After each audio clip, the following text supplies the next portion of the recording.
आखिर महादेव के माता पिता कौन थे और उनका जन्म कैसे हुआ था, और राशि खन्ना बनना चाहती थी IPS, तो आखिर वो एक्टर कैसे बन गई, और चाइना के एक ऐसा शहर जहां लड़कों की होती है 4 से ज्यादा गर्लफ्रेंड, लेकिन क्यों, और एक व्यक्ति ने बस फोन के लिए बेच दिया अपनी पत्नी को, और पिरामिड का खास रहस्य जानने के लिए बने रहिए वीडियो के अंदर। नंबर 1 दोस्तों, अगर आप साउथ इंडियन फिल्म देखना पसंद करते हो तो आपने राशि खन्ना का नाम तो जरूर सुना होगा। ये तमिल की बहुत ही ज्यादा फेमस एक्टर है, लेकिन इन्होंने अपना डेब्यू एक बॉलीवुड फिल्म से किया था। इनका जन्म दिल्ली में हुआ और ये बचपन से पढ़ाई में बहुत ज्यादा स्मार्ट थी। इन्हें 10वीं और 12वीं में बहुत ही ज्यादा अच्छे मार्क्स आए थे, जिसके बाद इन्होंने IAS बनने का सोचा और उसके लिए ही पढ़ाई कर रही थी। और तभी इनको एक ऑफर दिखा जिसमें एक एड की शूटिंग के लिए कोई खूबसूरत सी लड़की चाहिए थी जो बिल्कुल फ्रेशर हो। तो उन्होंने वहाँ पर ऑडिशन देने की सोची और वहाँ पर ही सिलेक्ट हो गई। और पहले ही एड में इनकी एक्टिंग काफी कमाल की थी और कुछ ही महीनों के अंदर इन्हें बॉलीवुड की बहुत ही ज्यादा famous movie Madras cafe film का ऑफर आया और अपनी पहली ही फिल्म में इन्हें बहुत ज्यादा इंटीमेटेड और किसिंग सीन्स करने पड़े, जिसके बाद उन्होंने एक्टिंग छोड़ने का सोचा और फिर इन्हें समझ में आ गया कि ये बस एक्टिंग का हिस्सा है। पर उसके बाद इन्हें किसी बॉलीवुड फिल्म का ऑफर नहीं आया। नंबर 2, चाइना में एक शहर है जिसका नाम है डोंगवान और ये चाइना का इंडस्ट्रियल शहर है। यहाँ पर बहुत ही ज्यादा बड़ी बड़ी कंपनी मौजूद है और यहाँ पर आकर ऐसा लगता है जैसे किसी मॉडर्न वर्ल्ड में आ गए हैं। जब ये स्टार्ट हुई थी तो कंपनीज के मालिक ज्यादातर लड़कियों को ही काम पर रख रहे थे और इसी के चलते आज इस शहर में लड़कों की बहुत ज्यादा कमी है, जिसकी वजह से पति ढूंढने के लिए यहाँ पर लड़कियां तरसती हैं। यहाँ पर बहुत ही खूबसूरत से खूबसूरत लड़कियां मौजूद है, लेकिन यहाँ पर लड़के ही नहीं है और यहाँ पर काम करने आने वाली ज्यादातर लड़कियों का कोई बड़ा फैमिली बैकग्राउंड भी नहीं है, जिसकी वजह से उनके लिए चाइना में लड़ना ढूंढना और मुश्किल हो जाता है। यहाँ पर एक लड़के की 3 से 4 गर्लफ्रेंड होती हैं और लड़कियों को इससे कोई प्रॉब्लम भी नहीं है क्योंकि वो जानते हैं कि वहाँ की स्थिति कैसी है। अब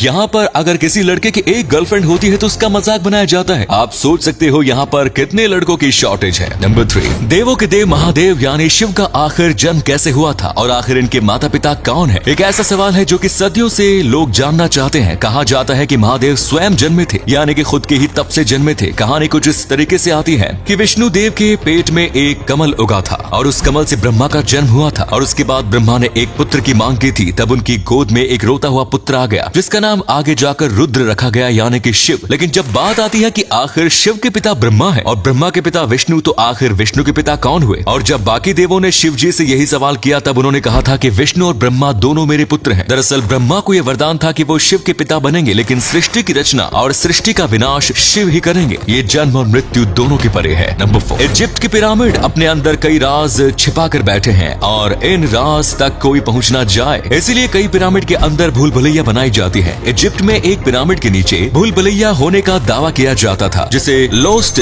लेब्रिनिथ कहा जाता था। माना जाता है कि लोगों को ये 2000 साल पहले पिरामिड की जांच करते वक्त मिली थी, लेकिन इसके बाद आज के मॉडर्न वक्त में ये किसी को भी नहीं दिखी थी और इसीलिए इसके ना होने पर हमेशा से सवाल उठाया जाता था और कई लोग तो इसे झूठ मानते थे क्योंकि ये पिरामिड पर कई लोग घूमने जाते हैं और अगर यहाँ पर भूल भुलैया होती तो किसी को जरूर मिल जाती। पर फिर इस पिरामिड के थोड़े दूर जांच पड़ताल करते वक्त वैज्ञानिकों को एक भूल भुलैया का दरवाजा मिला और माना जाता है इसमें 3000 से ज्यादा कमरे मौजूद हैं। अब इसके ऊपर और रिसर्च चल रही है। नंबर 5, आज लगभग ज्यादातर लोग ट्रैवल करने के लिए ट्रेन का इस्तेमाल करते हैं और वक्त के साथ नई नई प्रकार की ट्रेन आएगी। जैसे कि पहले स्टीम इंजन से चलने वाली ट्रेन आती थी, पर पेट्रोल वाली ट्रेन आने के बाद ये इंजन वाली ट्रेनों को बंद कर दिया गया और रशिया में ऐसी ट्रेन को जंगल में रख दिया गया। यहाँ के कई जंगल में आपको ऐसी बड़ी बड़ी ट्रेनें देखने को मिल जाएंगी। पहले इन्होंने सोचा था कि अगर भविष्य में वर्ल्ड वॉर 3 हुआ तो इन ट्रेन का इस्तेमाल किया जाएगा, लेकिन अब इनकी हालत इतनी ज्यादा खराब हो गई है कि इसके अंदर जाना भी जान को जोखिम में डालने जैसा है। इसी के साथ कुछ लोगों ने इन ट्रेन का अच्छा इस्तेमाल भी किया है, जैसे कि जॉर्जिया में ऐसी एक पुरानी ट्रेन को ब्रिज के तरीके से इस्तेमाल किया जाता है। 2 ठिकानों के बीच इस ट्रेन को लगा दिया गया है और अब ये ब्रिज के तरीके से काम करती है और बहुत ज्यादा मजबूत भी है क्योंकि इसे समय समय पर चेक किया जाता है। नंबर 6, हाल ही में लोगों को एक ऐसी घटना के बारे में पता चला है जिसके बारे में सुनने के बाद कई लोगों के पैरों तले से जमीन खिसक गई है। दरअसल ये जो घटना है ये ओडिशा के एक आदमी का है जिस आदमी की हाल ही में शादी हुई थी। ये आदमी इतना ज्यादा अमीर नहीं था और इसको एक फोन लेना था, तो